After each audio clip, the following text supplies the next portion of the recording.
Checking in again on breaking news this morning out of Hillsborough, New Jersey. Firefighters from numerous agencies spent the night trying to get the upper hand on this fire, but it's still burning out of control. Look at all that heavy black smoke. Nearby schools are closed for the day because of it and all of the activity in the area. A very good Friday morning, everyone, and thank you so much for waking up with the Valley today. Kyle Bosch here with Lisa Bedeau. We're just getting started with nonstop news and weather to help you plan your day. And we do have some breaking news we're following locally this morning as well. Fargo police are investigating an armed robbery that happened early this morning at the Petro-Serve convenience store on South University Drive and I-94. The call came in shortly after 3 this morning. Police say there was a customer and clerk in the store at the time. The robber showed a black handgun, got money from the till, and then ran out the door. Police say that the robber is described as a black man about 5 feet 10 inches tall with a thin to average build. He was dressed in a black coat, tan boots, and dark pants. Of course, this crime comes at the same time as the Fargo Police Department mourns the loss of Officer Jason Mosier. Police we talked with this morning say it's their professionalism that's helping the entire force get through. You know, again, our officers know they have a job to do, and these things are always difficult, especially in a time where we're in crisis. And they are certainly professionals, and they'll do exactly what they need to do to get the job done. I'm very confident. Police say they are reviewing security camera footage for clues and may release pictures later today.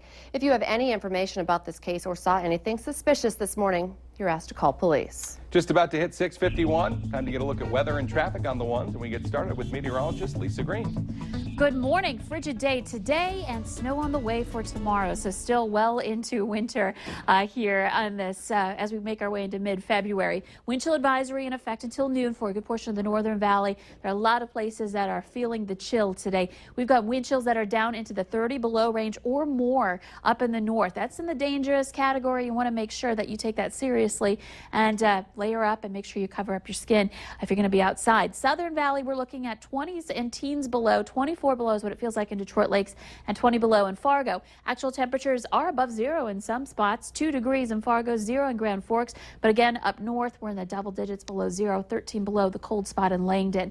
Clear skies across much of the valley. There is a little bit of radar returns here showing up, but otherwise looking quiet down in Ellendale. But I think that may just be a couple of flakes, and that'll be about it if that's what you're getting there. A look at our wind in the teens out of the north. We're seeing some gusts into the 20s. In fact, a steady speed of 21 miles per hour in Fargo. And this north wind staying with us all day. It's going to keep our temperatures down, and it's going to keep our wind chills on the low end throughout the daytime hours. Our afternoon highs into the single digits above zero in southeastern North Dakota, parts of Lakes Country, but Northern Valley, we won't climb above zero today in that area. A lot of sunshine on the way for many of us, but it's going to be cold. So here's a look at the next couple of days. 2 degrees the high today in Fargo, mostly sunny skies. Tomorrow we bottom out in the teens and 20s below zero, and even with a little bit of wind, we'll have another morning of some low wind chills. And then for Saturday afternoon, our next system moves in. This one looking a little more impressive. We could be seeing anywhere from 2 to 5 inches of snow in some spots. And in addition to that, some wind into the 30s. So that will impact travel if that does indeed pan out. And it does look like at least we'll get some snow and some wind. The question is just how intense this will be. And this will eventually taper off Sunday afternoon for Valentine's Day. And then next week we see temperatures return to the 30s. Let's check in with Al for a traffic update.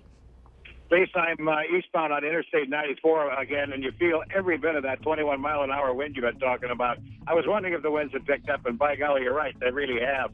Traffic has picked up as well. Westbound I-94 traffic getting pretty thick this morning. Eastbound I-94 fairly active as well, and northbound I-29, we are rolling. Travel speeds out here generally right around 60 miles an hour. So road services drive carefully today. Willamette Valley today traffic. It's now 7 minutes before 7. It was a tear-filled tribute last night to fallen Fargo police officer Jason Mosier, as dozens of people from around the community gathered for a candlelight vigil. People got together outside of Sanford Health downtown. It's where Officer Mosier was taken after being shot Wednesday night. People we talked with say that they talked about the courage that it takes to be a police officer, and the courage Officer Mosier showed putting his life on the line every day to protect the community. We have posted a very special tribute to Officer Mosier and the Fargo Police Department at our Valley News Live Facebook page. It's called Fargo Strong, and we invite you to share it on your own page.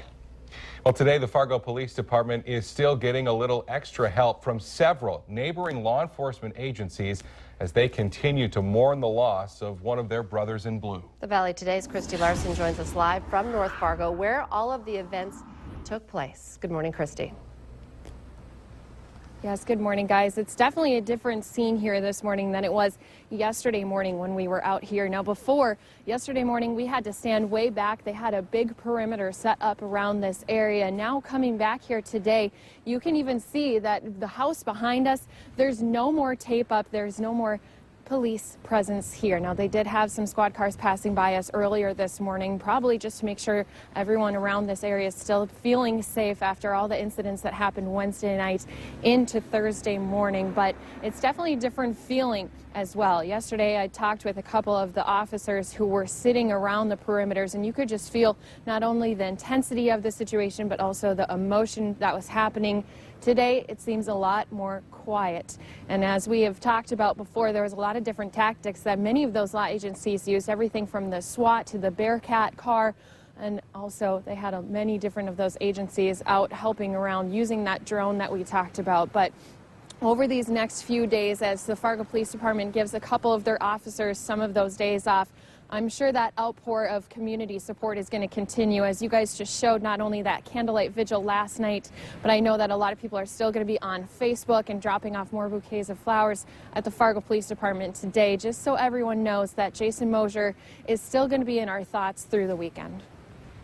The Valley Today's Christy Larson again reporting live for us this morning. Thank you, Christy. Officer Mosier had deep ties to the area. He was a graduate of Fargo South and NDSU.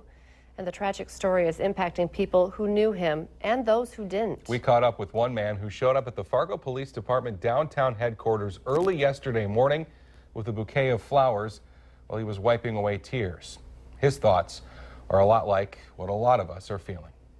You never know what's on the other side of the door.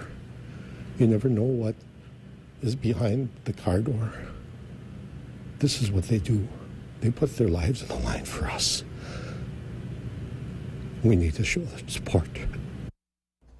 Bell State Bank is accepting donations for the family at all branches in the area under the account name Benefit Fund for Officer Mosier. Besides serving his community, Jason Mosier also served his country. He was stationed in Iraq with the Minnesota National Guard, working there as a combat medic. We had a chance to talk with his commanding officer, who says that Mosier joining the ranks of the Fargo Police Department was very fitting for a guy who loved to help and protect people. I recall sitting down in my office in Iraq asking him to stay in the National Guard, and he said, "Hey, thanks, but no thanks. I'll move on to bigger and better things." I think the tribute to his legacy is that he really had a passion and desire to continue to serve and to help others, and that was probably his calling to law enforcement. A few years after joining the Fargo Police Department, Mosier was awarded a Silver Star Medal from the department for pulling 2 children from a burning home. He can be seen here in the video in the middle of the group of officers who were honored that day in December of 2012. Police have identified the man who shot Officer Mosier as 49-year-old Marcus Schumacher. He'd been in trouble with the law before. Schumacher was charged with murder and attempted murder in Grand Forks 25 years ago after he and 2 others exchanged insults in downtown Grand Forks. The men followed Schumacher to his car, where Schumacher pulled out a gun and shot them. One died, the other was hurt. Schumacher was sentenced to 12 years in prison for the crime, but was released early for good behavior. The new Clay County Sheriff's Office drone was used for the first time by officers in the aftermath of Wednesday night's shooting. It was seen flying above the alley where Officer Jason Mosier was found. The Clay County Sheriff introduced the drone to the public earlier this week. It's one of 4 drones public safety agencies will have available to them when responding to emergencies. We do have an update on a story that we've been telling you about, suspended mail delivery to that neighborhood where police are investigating the shooting death of Officer Mosier. Mail carriers couldn't deliver to homes inside that 6-block perimeter around the shooting scene yesterday, but that perimeter is now down, so they expect to resume front door delivery to those homes today. If you do have any questions, you can call the Trollwood Post Office.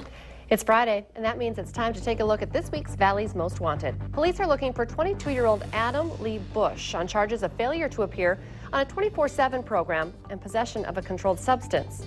Contact your local law enforcement if you have any information on where Bush may be. A very frigid start to this Friday morning, Lisa Green, and sounds like we're in for quite the Friday and weekend of weather. Yeah, we go from frigid cold to some snow and some wind. It's just a taste of winter, I guess, this weekend here. Starting off with frigid temperatures, a wind chill advisory in effect until noon for the Northern Valley. That's where wind chills are in the 20s, even mid-30s below zero. So make sure you plan ahead. Bundle up this morning and throughout the day, and pay attention to the weather this weekend with the snow and wind coming Saturday afternoon. Thanks for waking up with the Valley today. More local news and weather for you right here in just 25 minutes. Have a great Friday and weekend, everybody. We will see you Monday morning.